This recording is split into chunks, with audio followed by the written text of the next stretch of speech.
혹시 이런 생각 해보신 적 있나요? 우리는 왜 이렇게 고통을 무서워하고 피하려고만 할까? 오늘 바로 그 얘기를 좀 해보려고 합니다. 철학자 한병철의 시선을 빌려서 지금 우리 사회가 고통을 어떻게 다루는지, 아니 어떻게 애써 외면하고 있는지 한번 깊숙이 들여다보겠습니다. 자, 이 질문으로 한번 시작해볼까요? 이태원 참사와 같은 정말 끔찍하고 마음 아픈 사회적 비극들이 있잖아요. 그런 일이 터지면 우리 사회 전체가 엄청난 충격과 슬픔에 빠지죠. 근데 좀 이상하지 않나요? 그 슬픔과 분노가 정말 놀랄 정도로 빨리 식어버리는 것 같아요. 마치 다 같이 기억상실증에 걸린 것처럼요. 도대체 왜 이런 일이 반복되는 걸까요? 그 이유를 설명하는 첫 번째 키워드가 바로 고통을 두려워하는 사회입니다. 한병철은 이걸 진통사회라고 불러요. 진통제 할 때 그 진통 맞습니다. 말 그대로 우리 사회가 온갖 종류의 사회적 진통제를 써서 아픔 자체를 느끼지 못하게, 그러니까 영구적으로 무감각한 상태를 만들려고 한다는 거죠. 부정적인 감정? 그거 마주하고 이겨내는 게 아니에요. 그냥 어떻게든 없애버리는 게 최우선 목표가 된 사회. 그게 바로 지금 우리가 살고 있는 곳이라는 진단입니다. 여기서 진짜 중요한 건 이게 결코 치유가 아니라는 거예요. 고통을 피하는 게 낫게 하려는 게 아니라는 거죠. 이건 그냥 고통의 입을 막아버리는 겁니다. 시끄러우니까 조용히 시키는 거예요. 마치 뭐랄까 마취제로 잠깐 잠재워야 하는 어떤 기술적인 문제처럼 고통을 다루고 있다는 거죠.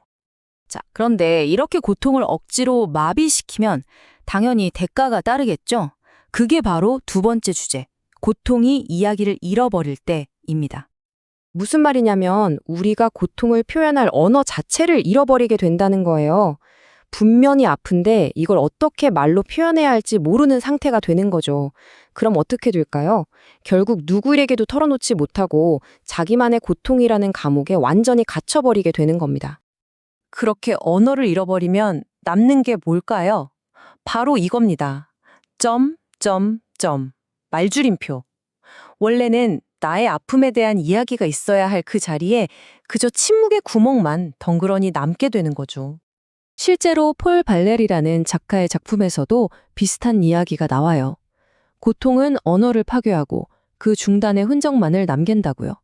정말 그렇죠. 극심한 고통은 말 그대로 우리의 입을 막고 세상과의 연결고리를 끊어버릴 수 있는 겁니다. 철학에서는 이런 상태를 정말 무서운 말로 표현하는데요. 바로 벌거벗은 몸입니다. 말 그대로 나를 둘러싼 모든 이야기, 내가 속한 공동체, 나라는 사람의 모든 상징적인 의미가 다 벗겨져 나간 거예요. 그래서 남은 건 그저 고통을 느끼는 하나의 물리적인 몸뚱아리, 그런 존재로 전락해버린다는 거죠. 정말 끔찍하지 않나요? 자, 그럼 우리는 그냥 이렇게 무감각하게 살아야만 하는 걸까요? 다행히 그렇지는 않습니다. 여기서 세 번째 파트, 무감각의 대안들을 이야기해 볼게요. 이 표를 한번 보세요. 이게 바로 핵심적인 차이를 보여줍니다. 현대사회는 고통을 마치 컴퓨터 프로그램의 버그처럼 봐요. 그냥 없애버려야 할 아무 의미 없는 오류라고 생각하는 거죠. 하지만 예전의 지혜, 그러니까 서사적인 관점에서는 고통을 이야기의 일부로 봤습니다. 그 자체로는 괴롭지만 얼마든지 의미를 가질 수 있고 우리 삶에 통합되어야 할 중요한 부분이라고 생각했던 거예요. 그럼 고통을 어떻게 의미 있는 이야기로 만들 수 있을까요? 여기 아주 강력한 두 가지 예가 있어요. 하나는 기독교 신비주의 같은 영적인 접근이고 다른 하나는 정신분석 같은 심리적인 접근인데요. 되게 달라 보이지만 놀랍게도 공통점이 있습니다. 바로 고통을 일관된 이야기로 만드는 것이죠. 예를 들어 아빌라의 성녀 테레사라는 분이 한 말을 보세요. 천사가 불타는 화살로 내 심장을 꿰뚫었다. 그 고통은 너무나 컸지만 그 감미로움 또한 그러했다.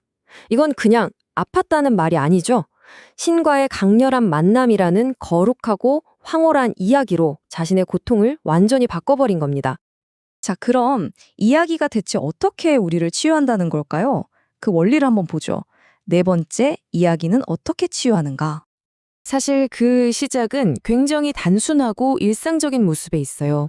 발터 베냐민이라는 세상가가 아주 좋은 예를 들었는데요.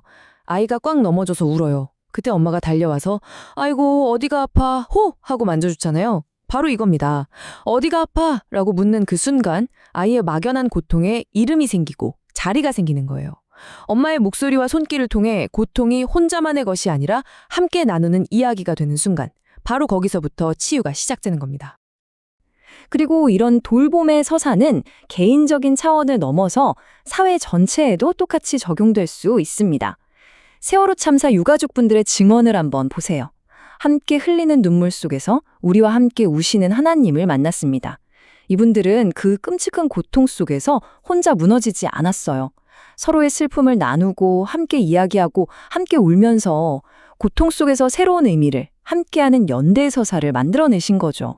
자, 이제 마지막 결론입니다. 이 모든 이야기가 우리에게 말해주는 건 뭘까요? 바로 의미가 해독제라는 겁니다. 지금 우리 사회의 이 이상한 상태를 정말 기가 막히게 표현한 비유가 하나 있어요. 다들 아시는 동화, 공주와 완두콩 이야기에서 따온 건데요. 바로 공주와 완두콩 증후군입니다. 이게 무슨 말이냐면 한번 보세요. 정말 역설적이에요. 20겹의 이불 밑에 있는 완두콩 하나 때문에 잠을 못 자는 공주처럼 우리는 아주 사소하고 개인적인 불편함, 작은 짜증 같은 것에는 엄청나게 예민하게 반응해요. 그야말로 과민하죠. 그런데 정작 우리 모두가 함께 아파하고 관심을 가져야 할 거대한 사회적 고통, 집단적인 트라우마 같은 진짜 고통 앞에서는요, 놀라울 정도로 무감각하고 둔감해져 버렸다는 겁니다. 이게 바로 우리 사회의 슬픈 자화상인 거죠. 그래서 오늘 이야기의 마지막은 바로 이 질문으로 마무리하고 싶습니다. 고통이 두렵다는 이유로 계속해서 무감각을 선택한다면 우리는 과연 어떤 의미를 잃게 되는 걸까요? 어쩌면 이 진통사회를 위한 진짜 해독제는 더 강력한 진통제가 아닐지도 모릅니다.